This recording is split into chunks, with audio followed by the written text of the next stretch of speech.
Yearly Podcast presents The Tome Travelers.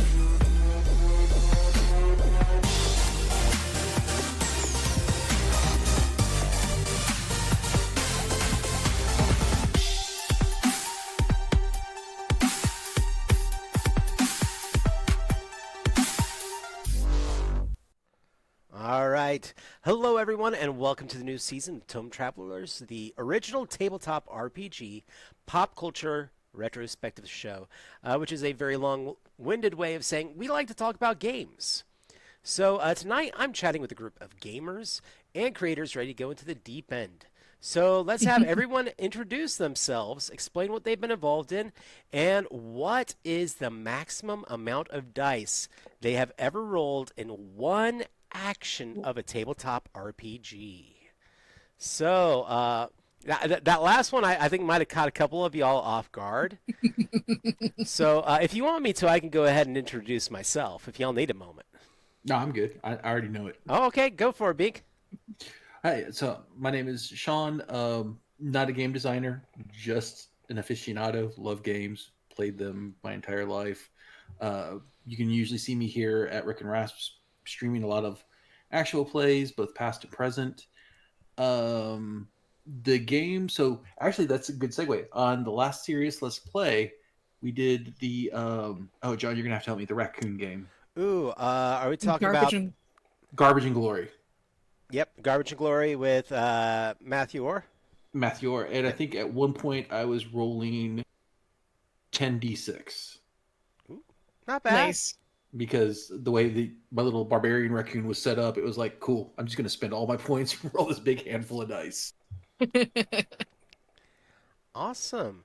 All right. Well, would somebody else like to go next?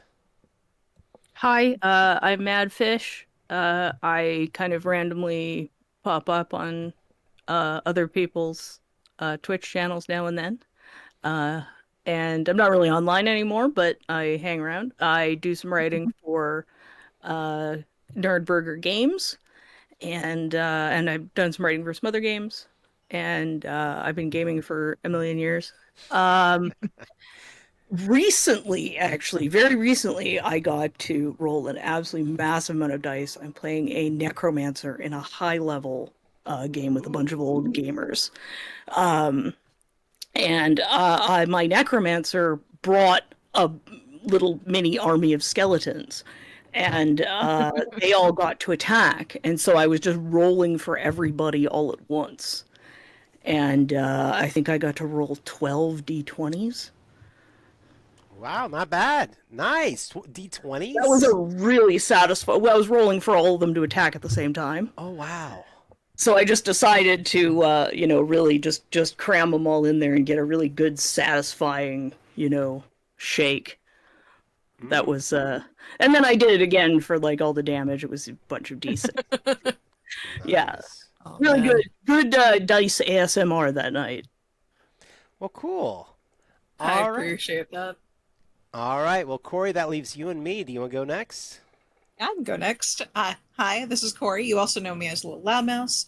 You also know me from a couple of places here and there. I write and design RPGs in my spare time as much as I play them because I'm in way too many games both on and off air.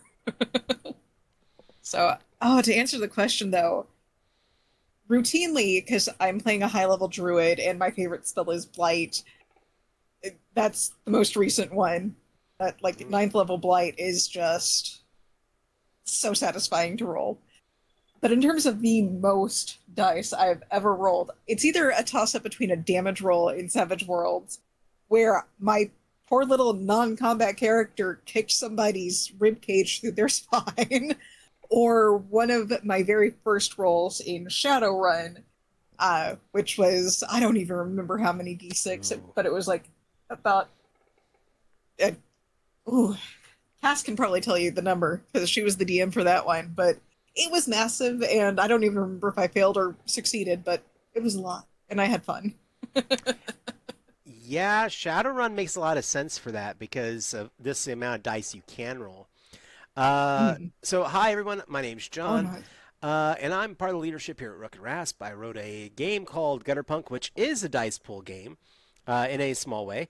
But you know, the second largest dice pool I ever rolled was in Shadowrun. I had a sniper character that at points could roll 20d6. I think Nice. yeah, that one was good, but it's not my record. And when I say it, Sharene, I think you're going to be like, oh yeah. Uh, the largest dice pool I ever had was almost 30 d10s in Changeling. And Yep. yeah, and yeah, Yep. yeah. Yep.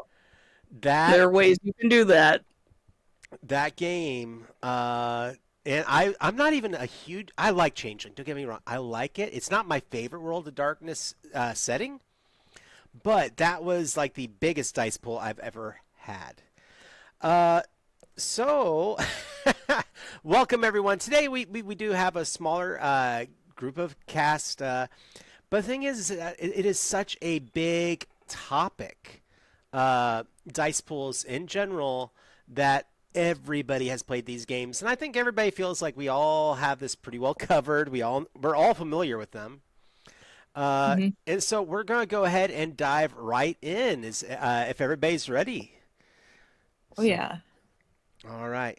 Well, so to look back, and we're all wondering, what was the first time a dice pool was used as the core resolution mechanic in games? Not just fireball or massive army attacks, because the 1960s to 1970s wargaming scenes had an excess before D&D really began using massive amounts of dice. Uh, it was tricky to research because the names associated with it, and because a company made it famous doesn't mean they were the first. Uh, Hmm. so, going down the list, I'm going to give you all a bunch of numbers. So, in 1990, Lion Rampant formed a new, or sorry, Rampant formed a new company known as White Wolf and published their World of Darkness books using a D10 dice pool system. That would I would have thought, well, maybe White Wolf. Before then, FASA began producing Shadowrun, undoubtedly the most famous, in my opinion, dice pool system game in 1989. So the year before White Wolf did it, FASA did it. But when West End Games produced their mega popular and often referred to Star Wars RPG, it was made in 1987. So 2 years before FASA. And now finally we're at the point. Drum rolls. Before that, and after successfully challenging TSR with their game Paranoia, West End Games published their Ghostbusters: A Frightfully Cheery RPG. And it used D6 dice pool system, and it was released in 1986. That is the earliest dice pool game that I can find. If anyone can find one published earlier, I would love to hear it. But anybody here besides me have anything to do with Ghostbusters: A Frightfully Cheery RPG? Anybody even remember it? Oh, I I don't know. wish. I was obsessed with Ghostbusters when it came out. When I was a kid, Um, it was just my favorite thing. I watched it over and over, and I would have loved that game. Now I know Absolutely. what I'm gonna have to go find later. It's a hard one to find. Seriously, that is like such a rare game. I do not have it. I have never even seen a copy up for sale. Not even at like game auctions I've been to. Have never seen it. Uh, but yeah, I think that there's some stuff I want to discuss about about dice pools and what they did and why it took off, because there's so much to discuss. Uh, but let's go ahead and dive in for other famous events from 1986, which is when this dice pool game came out. So, fun ones, and maybe some that people aren't aware of. Pixar was first founded by John Lasseter and Steve Jobs. Yes, Pixar and that Steve Jobs in 1986. So, anybody knew that one? I did. You did? I'm an animation junkie, so Yeah, same here. I had no clue. I actually did not know that Steve Jobs had anything to do with Pixar. Yep. he So- was one of the chief drivers of the 3D animation industry at the time. So, because he wanted to show off what computers in general could do, not just Mac versus Windows, but the technology drove technological advancements in animation. And For better or honestly, worse, but I love it. he was the tech and the money man. John Lasseter was the creativity and the experiments, and Nice. Blaster provided heart, yes, which the industry needed. which makes sense because before Jobs and Wozniak was the heart. Yeah.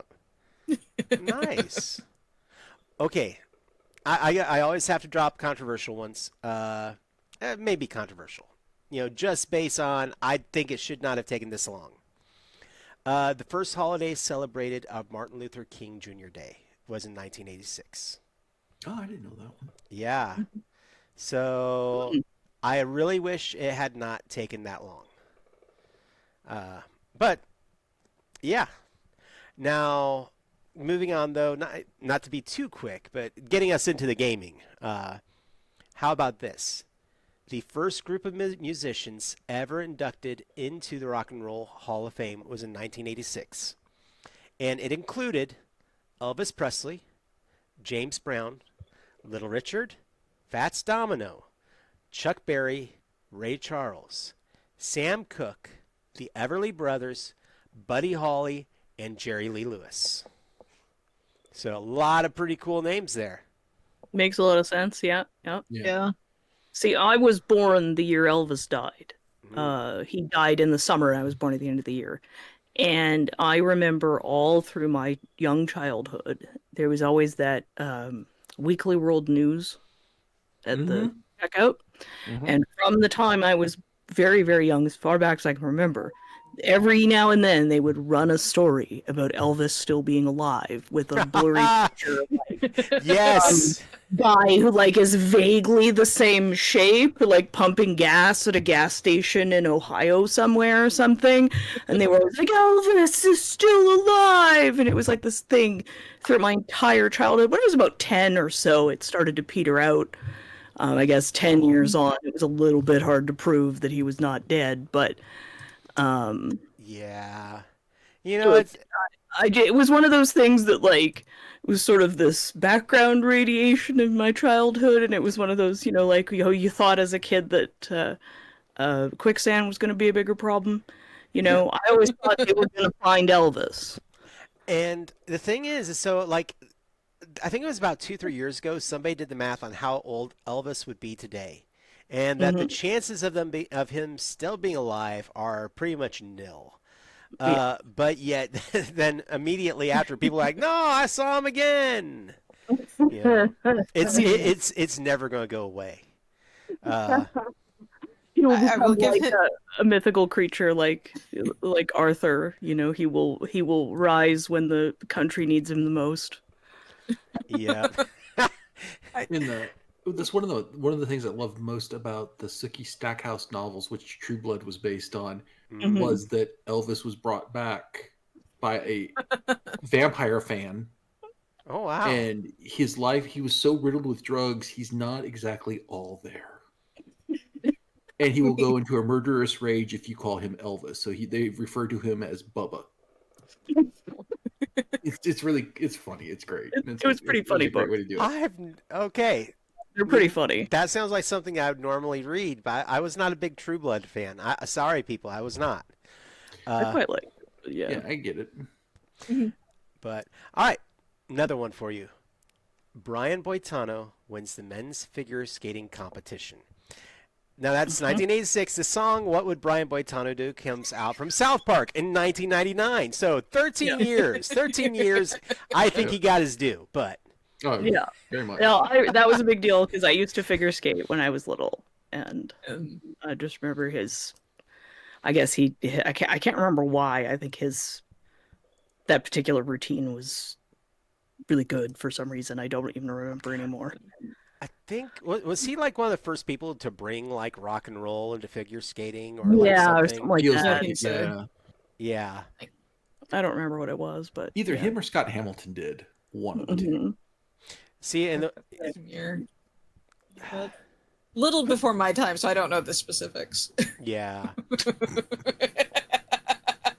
he was one of those rule breakers, and the '80s was all about rule breakers. Yeah, exactly. But also like cute. Because I do remember seeing him as a kid. Yeah, Yeah. So like yeah. Oh yeah, had it going. Had a lot going for him. yeah. All right. Well, Very speaking of difficult having number. something going for them, now this one dates me. Like Oh no. this one makes me feel old. Top Gun was released in theater in 1986.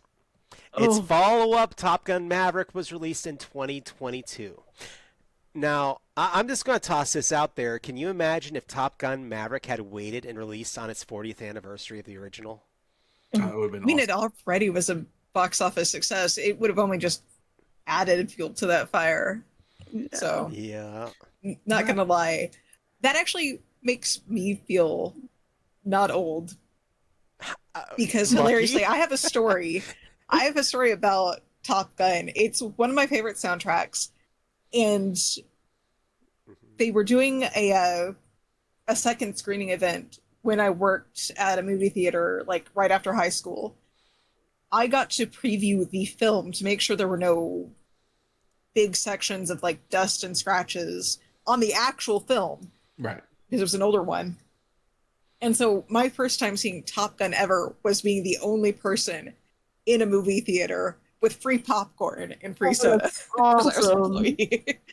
Like, Nice. oh, it was. There's something about watching just like some of those jets take off Oh. in an empty theater was just like, oh, that was It- amazing. And I don't know, since you're the youngest. When Top Gun came out, I think, John, you'll probably relate to this. Mhm. Every boy wanted to be even before that movie came out, wanted to Mhm. fly an F-14. Oh 'Cause it was- God, the Tomcat was Yeah. the shit. Yes. Oh yeah, Yeah. 100%. Mhm. So when that movie came out, it's like, oh yeah, I'm gonna be a pilot. What's hilarious is that I nearly went into the Air Force as a commissioned officer. Like, I took my ASVAB in high school, second in my class, like, just by 1 point. And, like, for the remainder of my school, the Air Force went after me hard. And part of me kind of regrets not going, but part of me at the time was like, I don't know if I trust our commander in chief at the time.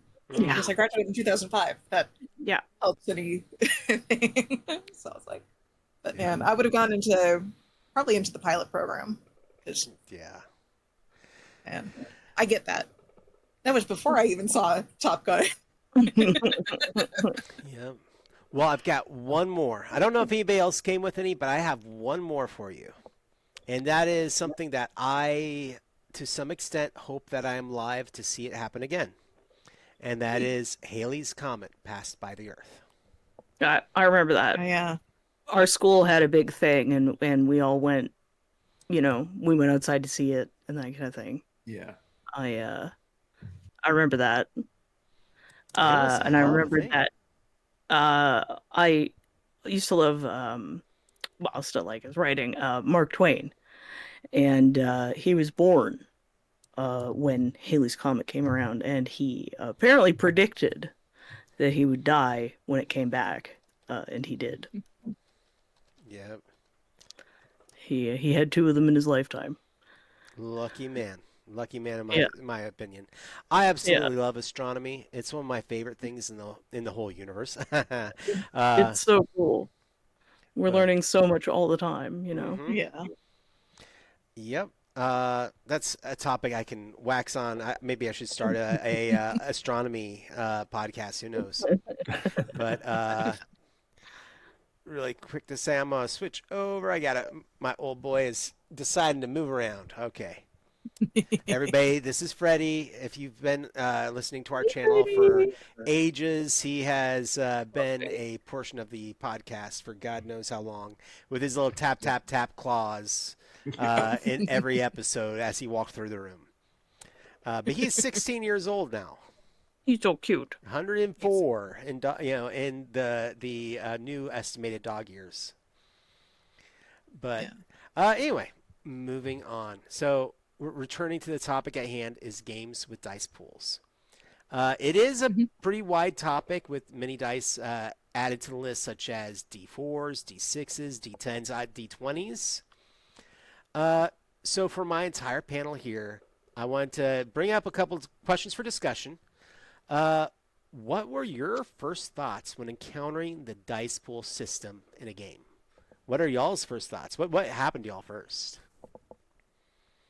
Oh, ooh, I can go first. Yeah. My very first game system, first time I ever actually sat down, created a character, and went to session 1, was Shadowrun.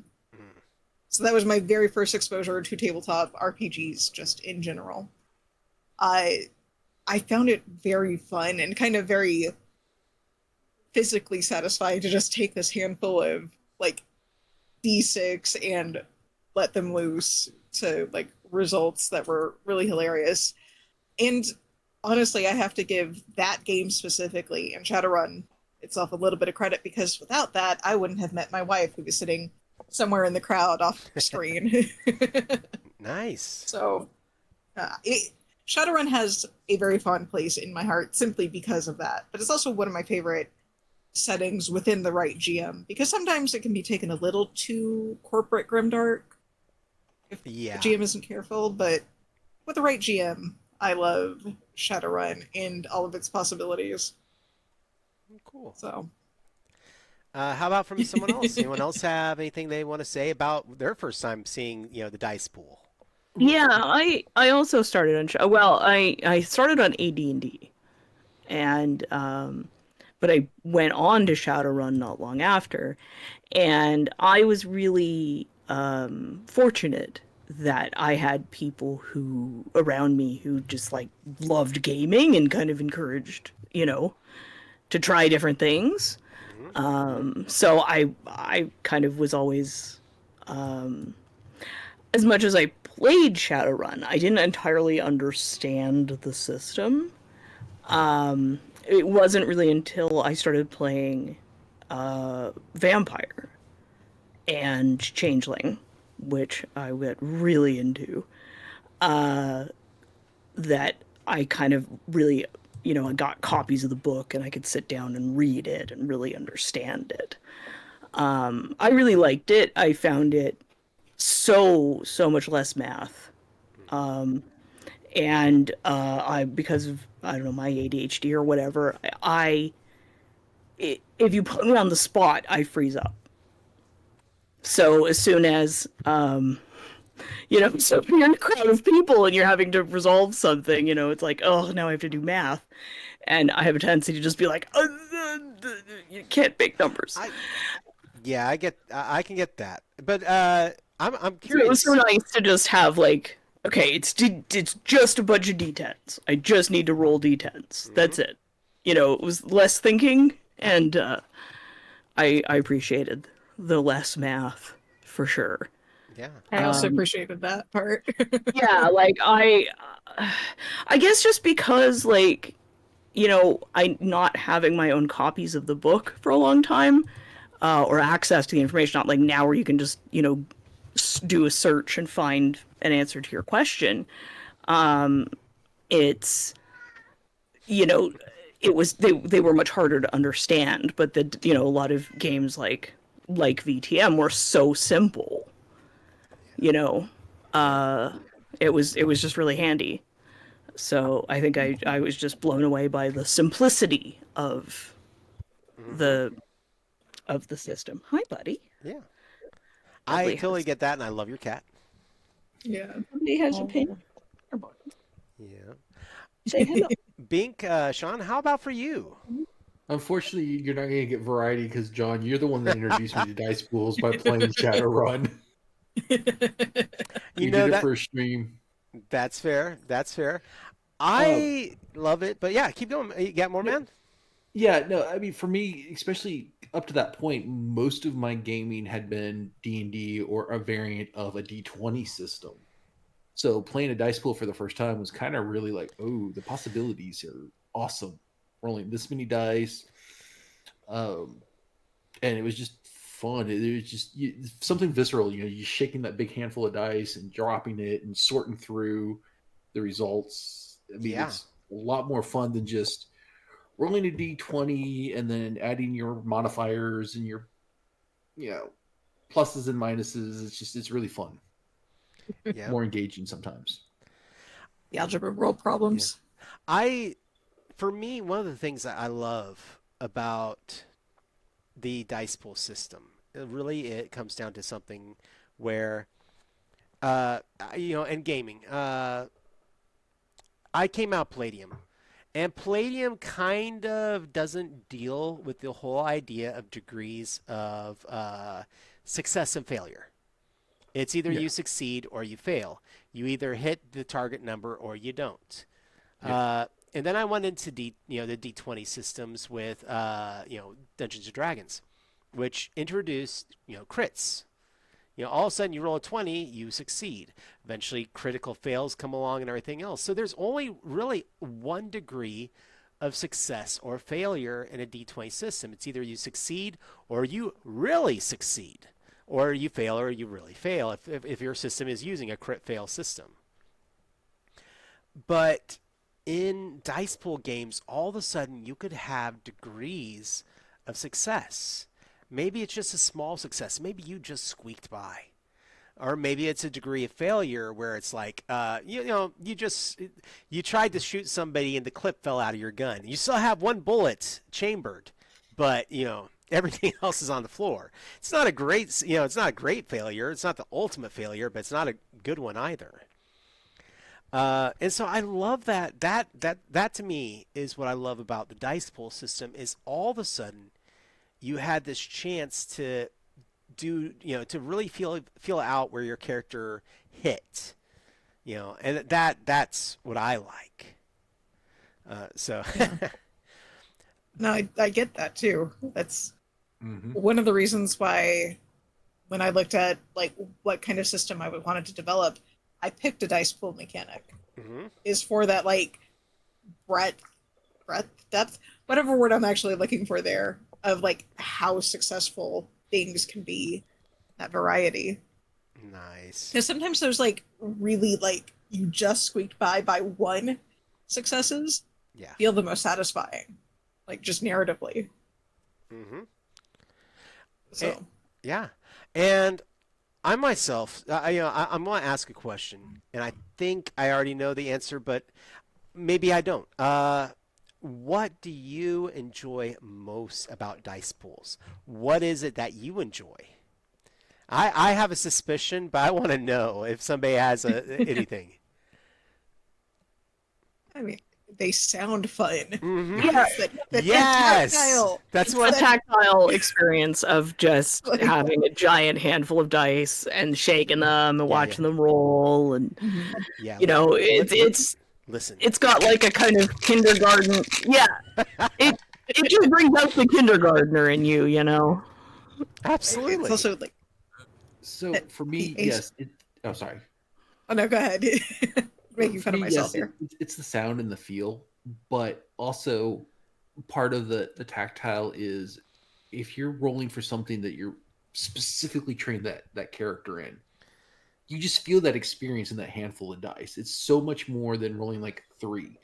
If you got enough experience, depending on the game, you're loading your hand with 15 dice because you made this character the sneakiest, most silent stealth person ever. You just know you're going to get successes, and it is incredibly fun when you run that handful of dice and you get absolutely no successes. Because the dice gods are like, great, you rolled 15 dice, they're all ones. That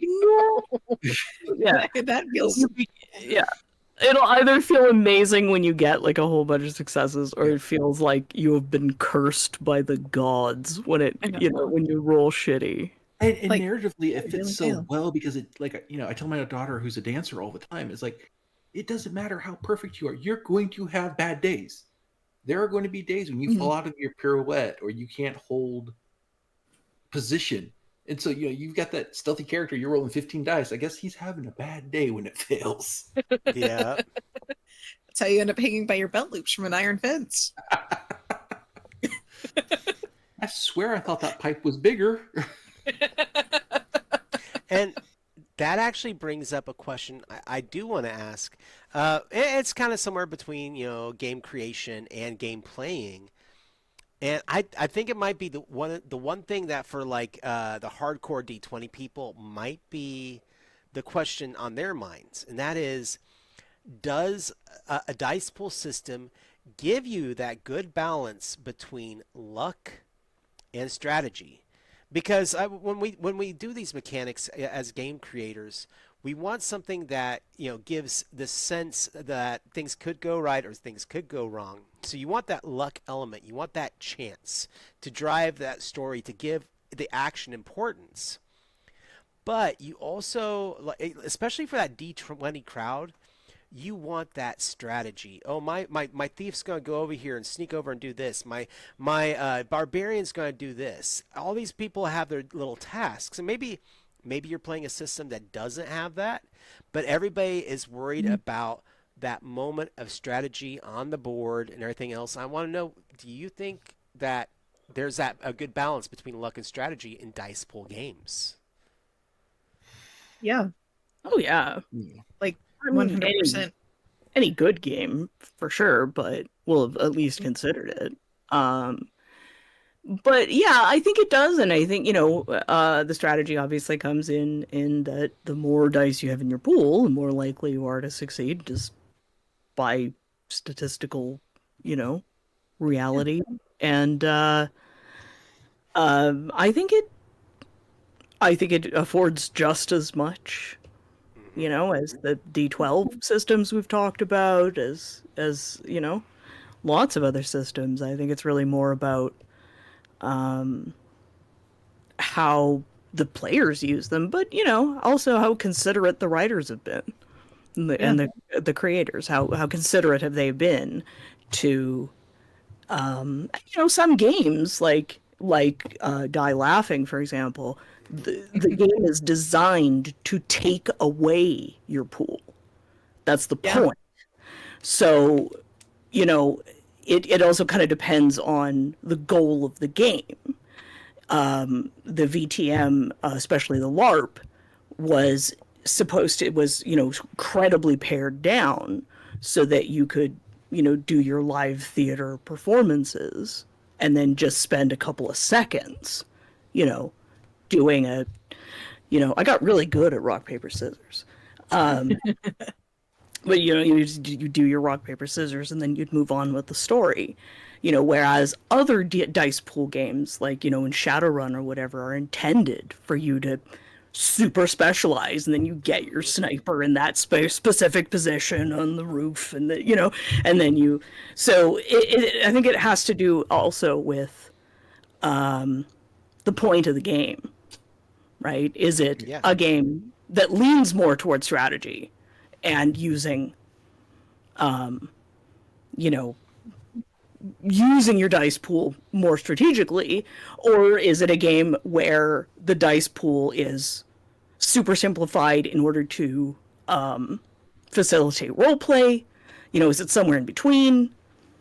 Yeah. I mean, none of those things are good or bad. They're just They exist. Yeah. And largely, like, that strategy thing comes down to everyone at the table. The GM for setting up the situation that you're going into, the players for understanding where their strengths and weaknesses lie, and the GM then engaging those strengths and weaknesses. Like, that's not a thing that's any different from, like, basic D&D system to Shadowrun to Savage Worlds and Deadlands. Just because you have a dice pool that you might be rolling like 30 d6s doesn't make it any more strategically or luckier. No advantage there or the other, because it does go down to, like, again, not just like the mechanics, but also the situation that the GM sets up. Yep. because like some of the most engaging moments are when the characters that I play have to confront their weaknesses in a strategic way to get around them or to work through them. And it's like, I know a lot of that question is kind of aimed at the like dungeon crawler crowd, Yeah. like those who are holding out because they like that wargamey aspect of some of these simpler dice games. But I'm also going to have to point them out that, like, while it's technically not a role-playing game, Warhammer 40k is the most strategically minded war game on the market. It's also one of the most well-known, and it's a dice pool game. You Yep. roll a number of d6 for whatever skills dictated by whatever unit you're using. So that Well kind of said. strategy versus luck thing that they want to kind of bring up, one of their most favorite war games actually kind of negates that argument if they're using it as a bad faith argument. Now, if somebody's genuinely curious, then yeah, no, there's no real difference in pool versus like maybe one or two Now, if for a you're target looking at number. specific games, like if you take someone that plays D&D Mhm. fairly regularly, you know, the dungeon crawler or whatever, and then like some of the dice pools allow you to amass your dice based on skills learned, proficiency, stuff like that. And then to dig down further into it, a lot of those dice pools will also let you not, like, let's say you can roll a total of 10 on an attack because you have proficiency in melee, strength, you know, the whole nine yards. But at the same time, you don't have to roll all those 10. You can roll 5 to hold some points back to offer you rerolls or nudging up a dice. So in that case, I think that crowd is taking some of the strategy out because you don't have to maybe be as strategic if you nudge those dices. But I also would have to say that it adds a whole new level of strategy for when you're making your rolls. Do you hold back? Do you go all out? You know, it's a new strategy, but it doesn't take away from the overall strategy. No, some of Pen Flowering's games are like that, where you have a pool and you can roll from your or spend or not. It's not a pool; it's points. So you can spend the points, or you can roll. So you either spend a point to guarantee success, or you roll and take a chance. And that's a strategy all in itself, right there. Like, are you going to take the chance? Because you could roll a 20, but you could roll a 1, right? Mm-hmm. Yeah. Or a 10 or whatever it is. I don't remember. Well, this said, we're going to be moving on soon. I want to hear some people's recommendations. Really quick, before we move into that, though, I do want to say two things. First and foremost, we've mentioned them. We've talked about the World of Darkness, and we've talked about Shadowrun. And I do think it is important also to say these are the two games that have unseated D&D. When Shadowrun hit the market, it had a moment, a good run, when it had a larger market share than D&D. It managed to unseat it from being the number one tabletop RPG. Likewise, same with White Wolf, same with the World of Darkness. Both of them have had that glorious moment where they said, where they unseated the king. I think that is something that definitely deserves a nod. It being that dice pool game, and Yeah, for sure. you know, And I've mentioned this before. I was in a vampire LARP that was over 100 people at one point. It was so popular. So that was how big it got. yeah. And the Camarilla, all the organized play things out there, but goodness, there's so much to give, so many nods to give, because I think White Wolf, World of Darkness did things right in some ways, such as the amount of books out there for it. At one time, between novels, different setting books as well as the individual like different clans or groups within all the different worlds within in all the different genres. They had over 370 books. Over 370 books. That means that if you tried to read one book every day in the World of Darkness for a year, you would not read all of them. And Yeah. that didn't include like the little mission like PDFs they were putting out. I can hardly hear Yeah. you. That Yeah. yep, I see. That's almost all of the Changeling books. I'm missing a few, Yep. but And so it's I a didn't lot. know if They're still good though. I didn't know if anyone else was going to have those be their dice pool game recommendations for today. But I definitely felt like they needed a nod. And so, friends, Shadowrun is a lot of fun. Get out there, find Oh, a yeah. copy. Uh, There's so many good additions. it is, so many additions, so many variations. It is a great game. Likewise, all the different ways that you can play World of Darkness. Shreen had Changeling, Yeah. Werewolf. Werewolf is fun. I played a pretty heartbreaking game of Wraith once. Oh no. Oh, yeah. It's tough. Like that's a Hunter is really fun. They're all fun, and I really like the way they can kind of blend together. Yep. Yeah. I am But I developed a kind of modified changeling that still uses the dice pool, but nice. I changed up the magic. So Nice. Yeah. I love anybody World who of wants to Darkness. play that, let me know. Demon the Fallen was secretly like I think that was my biggest edgelord moment growing up was when I loved Demon the Fallen. But so I think those games need a nod. I also think maybe this is that official moment where either somebody needs to reignite it like a phoenix, or somebody needs to let it go, and that's the old roll and keep system, which is technically a dice pool. I don't think anybody's playing in that anymore. The way that old school Seven Seas and the way old school Legend of the Five Rings used to play. I swear I've played Seven Seas in the past. That sounds so familiar. It's a great game. It recently had a Kickstarter where a company over in Europe put out a new setting guide and campaign guide, which I think it did over $1 million. Nice. So on Good. Kickstarter. So hopefully that will ignite the system. It's a great world. It is. It's so but- good.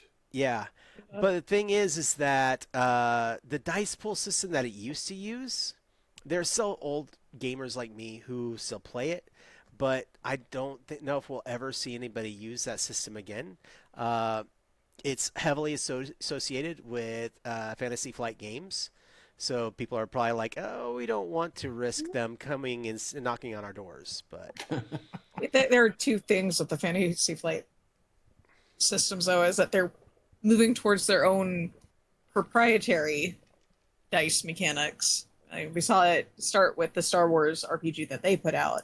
yep, But also, correct me if I'm wrong, because there's been so many news changes between 2019 and today that oh like what? my brain is just like, No. who did what? And is Fantasy Flight still operating a tabletop RPG section at all? Okay, begin so with? that's a really good question. So they shut down their production here in the United States.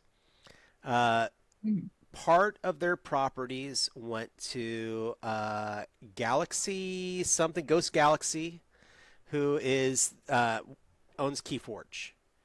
Part of the games went to him, and we haven't seen any RPGs come from them yet. I would love to see it. Hey, you out there, we would love to see it. This is also the guy that originally was involved with Magic, way back in first and second runs of Magic, the Gathering. Second group, however, it's Edge Entertainment. Now, Edge Entertainment was a gaming distributor and creator. I believe they are Italian. I don't believe they're French. I believe they are an Italian group over in Europe, obviously.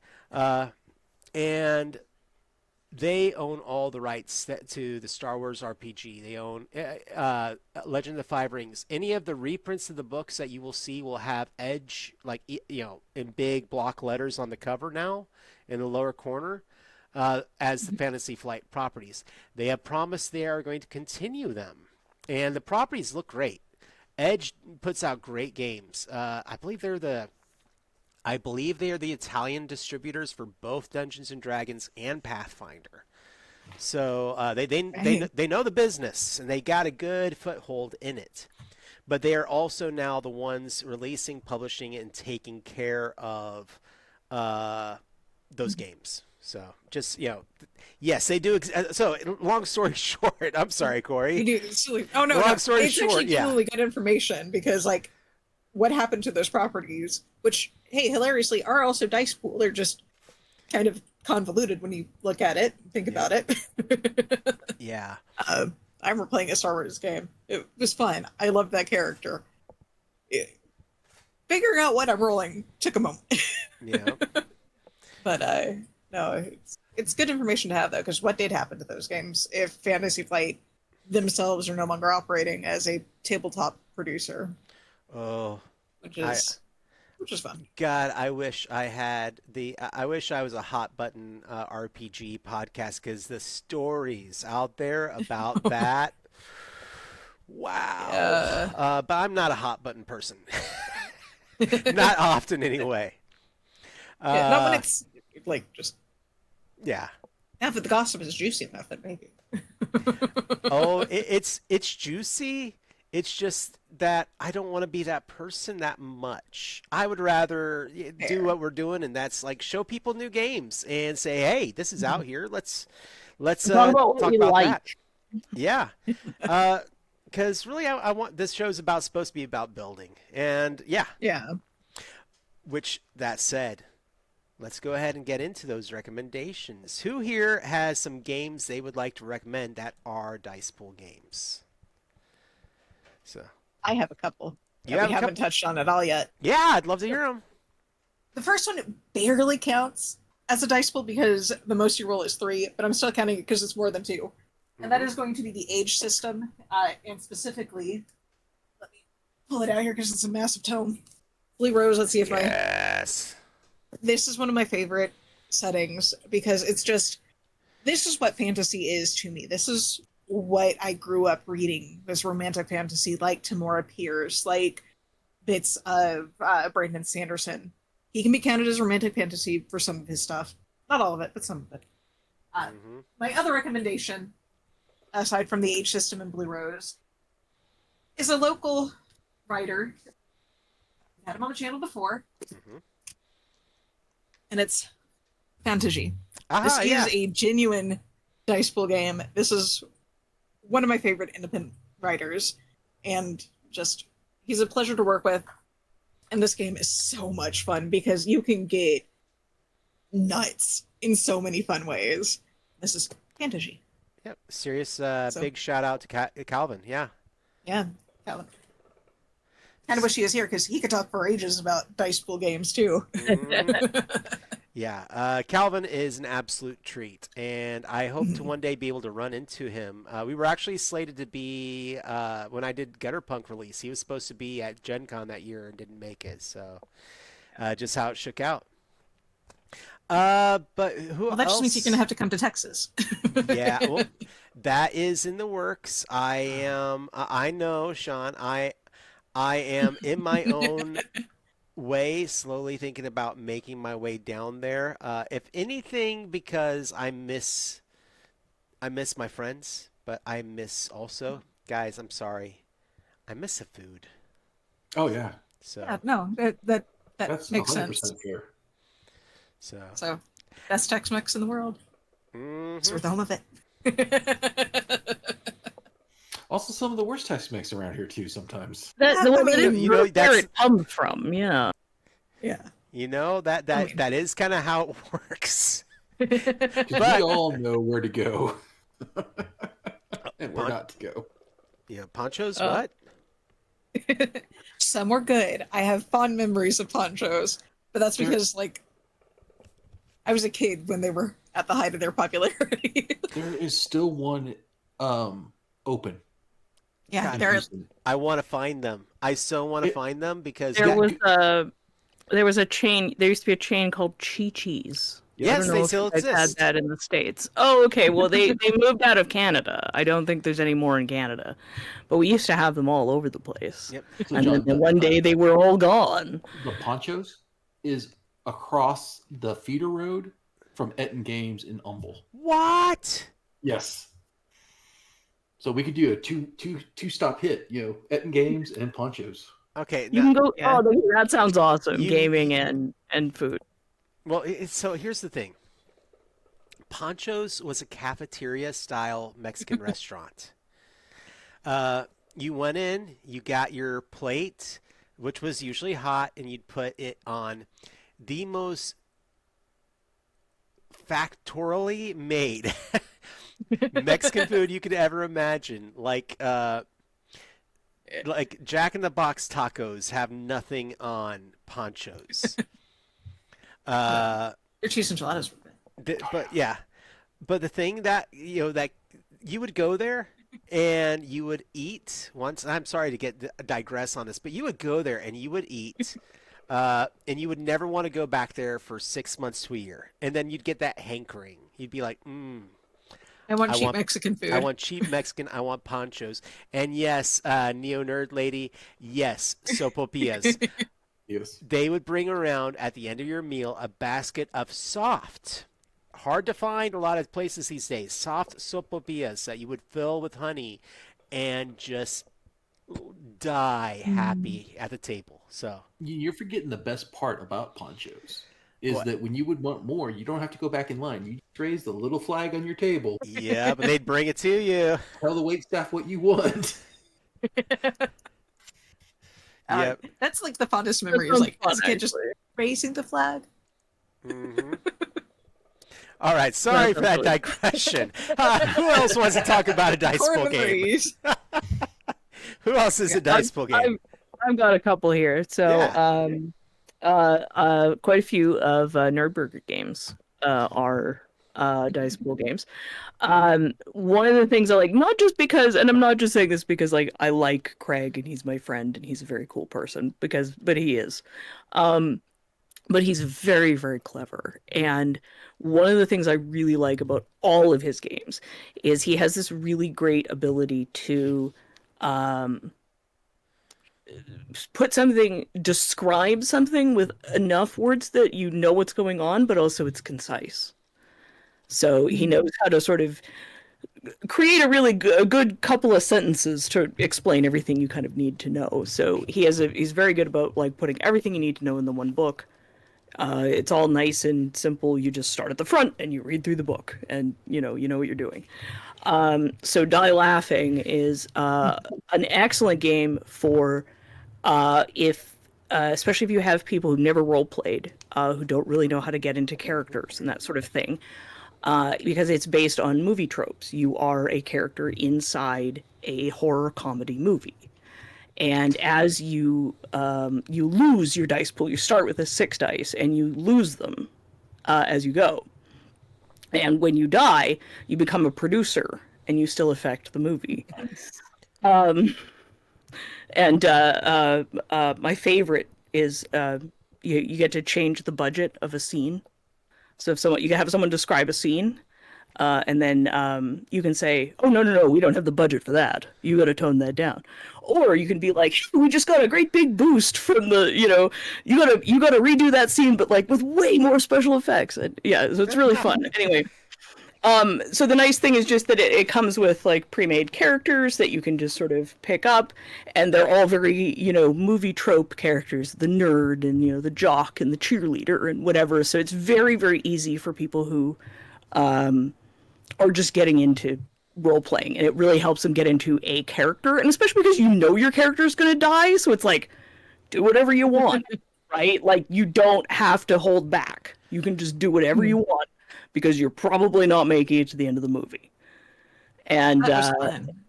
Yeah, it's a lot of fun, and I've seen a lot of people like start out. When I've played with them, they'll start out kind of shy, but it's actually not that hard to get into the game.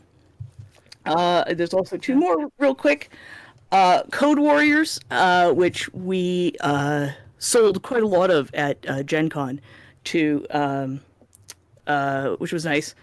It's about being inside a computer, and the computer is crashing and shutting down, and so your world is crumbling as you and you're trying to escape it and save it and fix it and sort of thing. And it reminds me, I used to watch Reboot.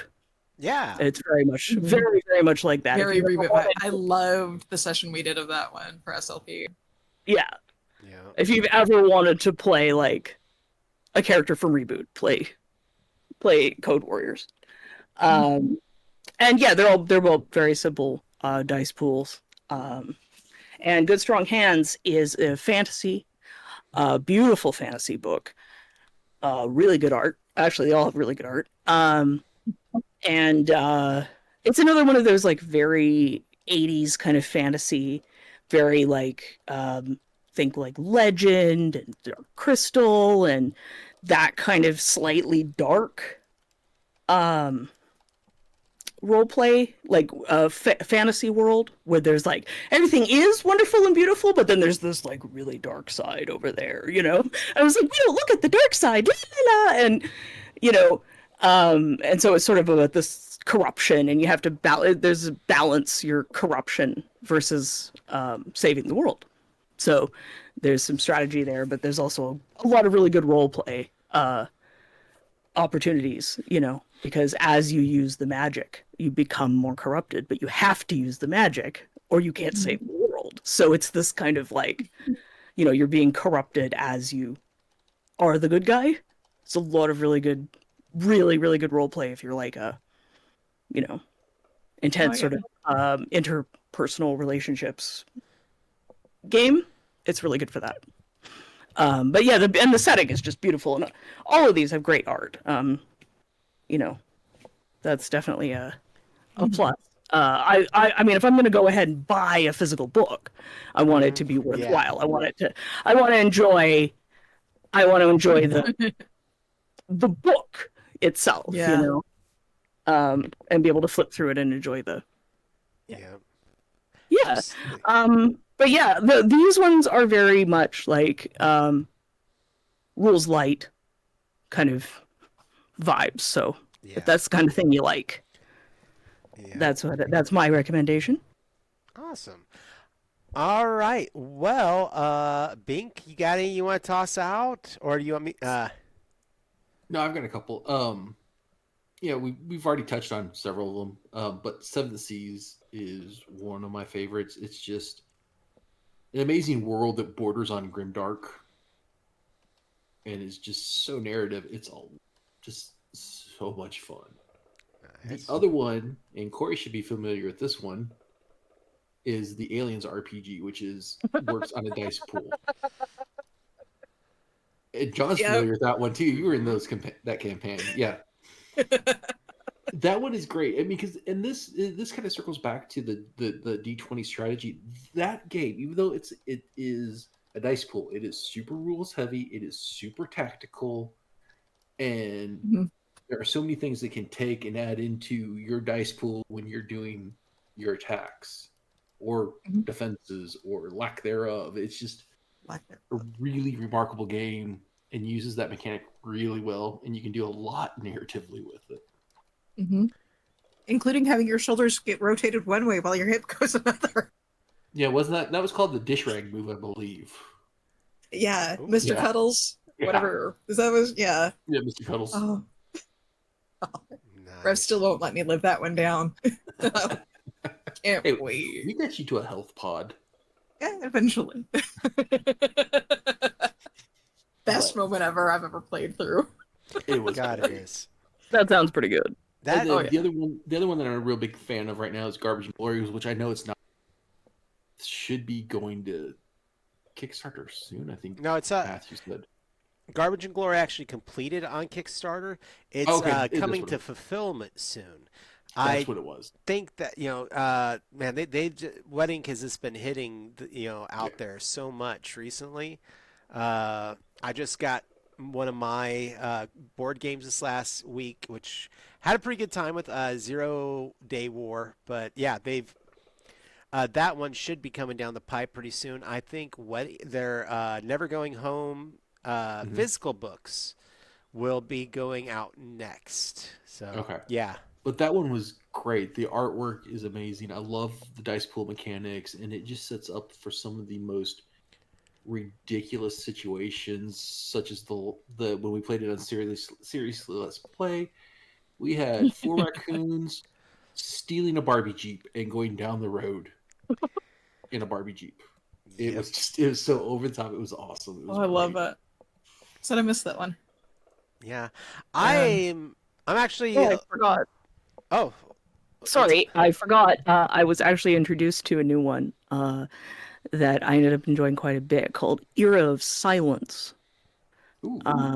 It has some really, really fun customization to make your character. It was set in space, and it had some, just some neat dice pool stuff. I found it's a little more rules heavy than sort of what I usually lean toward, but I did not find it difficult to understand. It has a lot of really fun art, has a sort of slightly anime kind of look to it, but it's space fantasy. ooh. So it's like a sci fantasy kind of vibe. So, Leiji Matsumoto vibes. Kind of. I'm not familiar with that, but Galaxy Railways.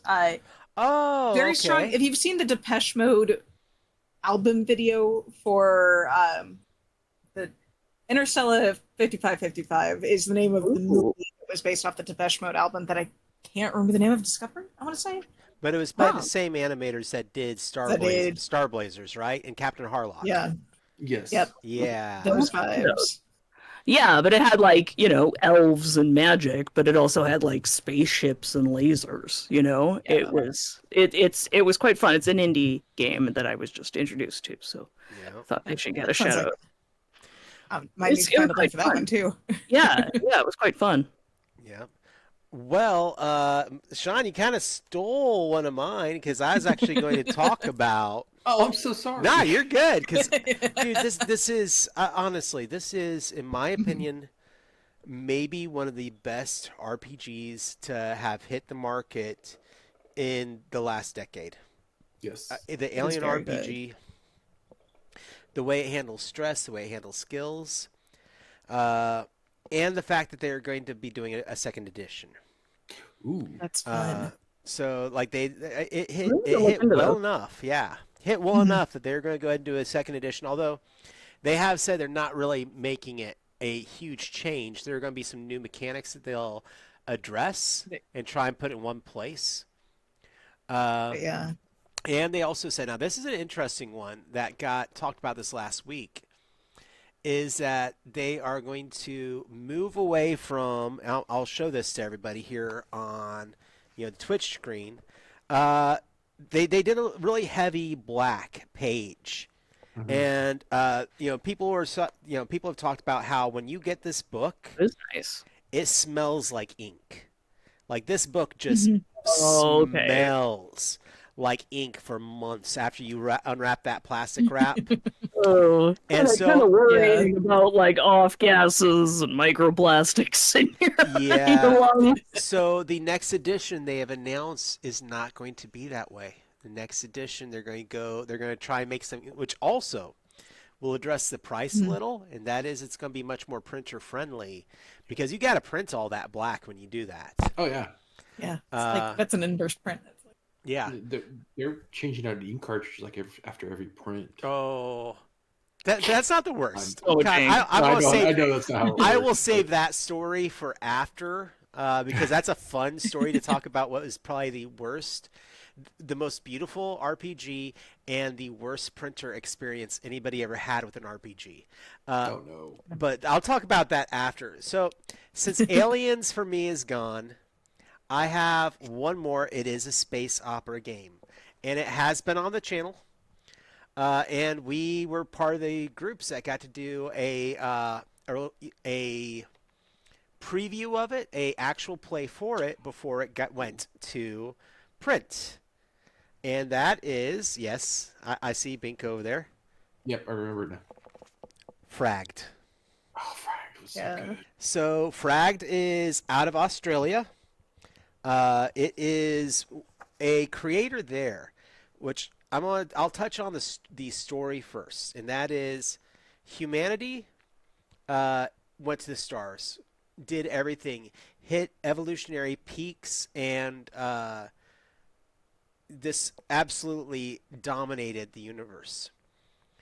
And then they realized, hey, we're going to die out. We won't be able to continue on. We've hit a point in our genetic strain where we will slowly cease to exist.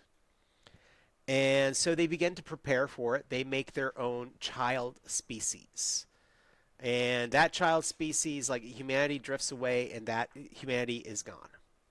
This child species also kind of hits that point where they are messing with technology and the universe in ways they could not imagine. And they've discovered they are not the only life form out there. There is an alien life form just as smart, just as capable. And they begin a interstellar war where they create their own races and creatures themselves. Universe falls apart, goes into a post-apocalyptic phase. The two progenitor races after humanity are wiped out, and all these races have to come into the space race together. And they're rediscovering technology and rediscovering society at that space stellar travel age. And it is a phenomenal game. And what he calls it is a post-apocalyptic setting. So you are cruising around the universe, and the artwork, the layout of this game is amazing. There's a race that is entirely based on corporations. That's how they managed to get into space. A race that is kind of part cat. There is a race of just miscellaneous mutated genetic aliens that have no specific physical trait. They're just, bizarre. There's a race of sentient computers. There is a race of actual cat people. And a race. Ooh, I like it. Yeah, they're called the Twifar, and they are psychic and have kind of a magical power. But the thing is, these races that came after the two progenitor races, even though one might have been made by the progenitor races that descended from humanity, while the other one is from the alien race that created their own races to fight in their war, they all have to learn to get along. And so it is this huge stellar game property using D6s. The average roll is a 3d6, but you can buy and get more dice. Absolutely gorgeous Kickstarter. I really highly recommend Fragged if you get out there and are looking for something different. I absolutely love the setting. I ran it here on the channel, and I think it deserves a nod, and people need to pay attention to it. But because it is an English-speaking country where it is from, it's just not it's not as big here in the States as it is there in Australia. And honestly, the game we played was like one part Farscape, one part Firefly. I mean, it was like a band of misfits that are trying to make their way in the universe. It was really good. Yeah. I had a wonderful That sounds time really running it. fun. It is, and I think there's something to be said when a game, honestly, just feels original. Like, it feels like you hit a point where a concept hasn't been done before, and that's what drew me to Fragged. At least for me, I have never played in a post-apocalyptic game like that, where, so many people are like, in D&D, humanity is one race, and there's all these other races. And people are like, and there's always kind of the backseat. Well, here's a game where humanity doesn't even exist. I think that's, I think there's something to be said for that too. Yeah, I think if I remember right, the corp subclass was the closest to human you can get. Yeah. And disliked because their entire society is built around what can you do for the corporation. And so, yeah, that's their birthright. That's who they are. That's what got them into space. I mean, that wasn't too far of a stretch. Yeah. Yeah. They just don't have any special powers while everybody else does. They have money. I mean, that is a superpower. It's a Yeah, weird one. Batman, Yep. Yeah. right? The superpower of infinite money works just fine for Batman. So Oh, good point. Good point. Okay. All Infinite right. money, super smart, and a really good R&D team. That's got one heck of an NDA. Truth. All right. So, does anybody have anything else they want to toss out tonight for dice pools? Because, I mean, this is a topic that there are games that kind of move or flow through into that dice pool section. But by and large, we are all very familiar with them. Unless you are from a crowd that is like, I only play this game. But does anybody have any others that you'd like to toss out? Just the one that I'll be previewing in a few weeks. Yeah. That is my own. I like Redbud's in spring and the Redbud's engine that's coming out of it. I can speak, I swear. It is a dice pool based game, and I cannot wait to unveil those mechanics in Seriously Let's Play. Nice. That's on November 16th. Yep. I'm excited about that. That's really Yeah. fun. What's your setting? Can you tell us about the setting? So, giving away a little bit of a preview. The setting is called Vampire of Campeche. It's a very specific adventure within a broader series of Texas adventures that I'm going to be writing. And essentially, about 50 years in the future, you are all sailors on a cargo barge heading between the port of Houston to somewhere in New Orleans. And like the title implies, you run into a very historical figure who happens to be a vampire. You have to deal with him. So That sounds Nice. awesome. I can't now wait I to have fun with that. With y'all. And now I have that Concrete Blonde song stuck in my head. Oh wait, you mean I didn't realize that was your game, Kori? Yeah. But yes, it's the one that I wrote. Oh, So okay. Now I'm way looking forward to it. thank you. So I'm looking forward to playing with all of you too, even though it's still technically in the editing process. But hey, some things are subject to change. Some things are still set in stone. The dice pool mechanic is set in stone because Nice. it's a mechanic I've seen exactly once, but done in a different way. Twice now, because it's in another game now too. So Yeah. But no, I'm gonna have fun with it and fun with y'all, so I look forward to that one. That's the other place y'all can find me. Is here in SLP. So Yeah. All right. Well, I won't. I will say really quickly, Gutterpunk is also a dice pool game, but honestly, I've got actual plays. I got other stuff out there for it, so go check it out if you want to. Next topic. I'm gonna toss this out. Fun. Yeah. Thank you. Well, next topic, and I wanted to toss this out. I think that this is a good time to talk about accessibility in tabletop RPGs. We've talked about dice mechanics, and we've talked about card mechanics, and yes, there are many other ways. We could do an episode on percentile-based games, and just talk about Chaosium the entire show. But but they don't need that much press. They're pretty awesome at what they do. And honestly, there's so many podcasts and actual plays for Call of Cthulhu. There might be Yeah. 2 or 3 here. Yep. Well, I play in a game, and the only thing that I've been doing, we don't broadcast it anywhere. The only thing that I've been doing is tracking. We have a conspiracy theorist, and he's like, I want to play a conspiracy theorist, but he's like, I know that real conspiracies are very racist and anti-Semitic and horrible, and I don't want to Yep. be connected to that. And so we're like, okay, just make shit up. just randomly make shit up. And we'll just go along with it as if this is a conspiracy theory. And he's like, cool. So he's just been winging them, and I've been tracking them on my Twitter, and they're hilarious. Yeah. One of my favorites is that Big Ben was grown organically. Nice. And also, the Mona Lisa is sleeping and cannot be awoken. The guards have to read her bedtime stories. Oh no. That Yeah. sounds like fun That's some, theory. yeah, exactly, right? I love his, yeah. That's the only thing we've been tracking out of them, but it's been hilarious. It's been really funny. By accessibility, John, are you talking about ways to bring in Yeah. like So- blind, deaf, Yeah. that kind of accessibility? So Mhm.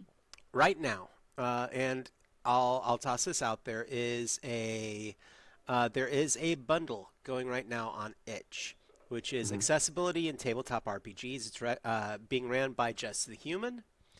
That's their name on itch. And the idea of it was to raise enough money to go. I believe they're working with Die Hard Dice. I may be wrong, and I apologize if I am. To begin a mass production of Braille dice. Now, Nice. this has brought up a lot in our community that I really think shouldn't be a hot button topic, because for some reason people associate accessibility. It's been overly politicized, and maybe it should be, maybe it shouldn't be. But the thing is that I really think it's time we discuss the reality of how long accessibility has been a part of the tabletop RPG scene, and how it goes back to its beginning. And so I think that's what I want to bring to our next show, because there is so much to talk about that I could just spew right now. But anyway, if you want to go and support the accessibility in tabletop RPGs, go check it out. It's a bundle. Gutterpunk is in it. Probably, I think it's over 100 different, about 100 different RPGs are a part of it, and we're all trying to raise money. We've already surpassed our goal in order for the dice to be created and produced. I do believe there are Nice. both acrylic dice and metal dice being produced in this set. So Nice. That's yeah. rad. That is rad. Yep. And honestly, I mean, I think you're spending just less than $20 and walking away with hundreds of RPGs. Why not go support it? I always love the itch bundles. Yep. Oh yeah. They're so worth it every time. Yep. So. All right. So that said, we will see you in a month for our next RPG, our next discussion for Tome Travelers, where it is a round table. And then after that, it is going to be, we're going to start hitting individual topics. And I can announce that one I'm already in discussions on. And we're going to do a episode as we talk about singular RPGs. We're going to go for Old Gods of Appalachia. Oh, cool. So, Nice. we will talk to everyone soon. And hey, stay safe, stay well out there, and get to playing some games. Night, everybody. Night. Night. Fast Moving Podcast presents The Tome Travelers.